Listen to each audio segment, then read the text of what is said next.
মাঝে মাঝে আত্মার সম্পর্ক রক্তের সম্পর্ককে অতিক্রম করে যায়।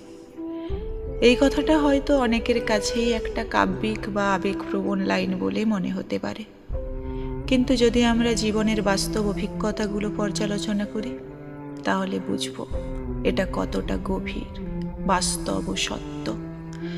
রক্তের সম্পর্ক আমাদের জন্ম দেয়, সামাজিকভাবে একটি পরিচয় দেয়, কিন্তু আত্মার সম্পর্ক তৈরি হয় মনের গভীরতা থেকে, যেখানে ভাষা নয় অনুভব কাজ করে, যেখানে শর্ত নয় নির্ভরতা কাজ করে।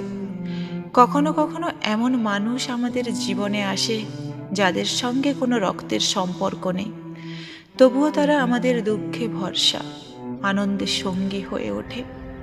তাদের সঙ্গে কথা না বলেও শান্তি পাওয়া যায়, তাদের উপস্থিতি মানসিক সুরক্ষা দেয়।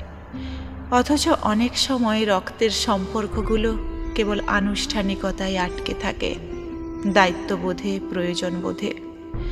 আত্মার সম্পর্ক তৈরি হয় বিশ্বাসের উপর, শ্রদ্ধার উপর, ভালোবাসার নিঃস্বার্থ অভিব্যক্তিতে। তাই হয়তো অনেক সময় বন্ধু, শিক্ষক, এমনকি একজন অপরিচিত মানুষও হয়ে ওঠে নিজের চেয়েও আপন।